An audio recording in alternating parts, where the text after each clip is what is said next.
Greetings! My name is Konstantin. I am an expert in forensic nutrition and the author of Gut Sense: How to Reverse and Prevent Constipation and Irregularity in Children and Adults. People often ask me this question: Mr. Monastyrsky, what are the causes of constipation in older children? Pediatric constipation can be functional, a passing condition just like a cold or flu. When constipation is related to a permanent pathology, such as nerve damage or enlarged hemorrhoids, it is called organic. So please consult your child's doctor immediately to rule out or treat organic causes. Fortunately, they are very rare, especially in children. On the other hand, functional constipation among teens and preteens is just as widespread as among adults. I have identified the following major causes of functional constipation among older children. The first place belongs to incorrect medical and dietary advice, particularly regarding a high-fiber diet. Next are large and heavy stools or hard stools regardless of their size. Straining while moving the bowels is a common contributor as well. Pain and bleeding, which usually results from straining while moving the bowels, usually follows it. Next prominent factor is related to antibacterial medication and mercury fillings. Then, of course, conscious withholding of stools because of pain or concerns over hygiene.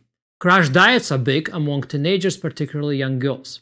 Next is chronic stress, which is unfortunately so common among children today. Naturally, medication for depression and attention deficit hyperactivity disorders follow stress, and it also may play a very strong role in teenagers' constipation. Addiction to over-the-counter laxatives is also a prominent factor. And finally, food allergies that cause inflammatory bowel disease manifested by an alternating pattern of diarrhea and constipation are the factor. This list covers the majority of reasons behind functional constipation in older children. All other causes are mainly derivative from this list. Assuming you know what to look for, what to do, and what not, functional constipation in children is relatively simple to prevent and reverse.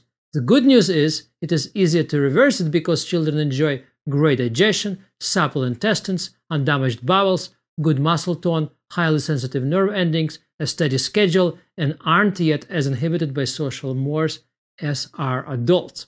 Well, the bad news is the dominant medical advice to treat constipation with more fiber, more fluids, and more exercise is grossly incorrect.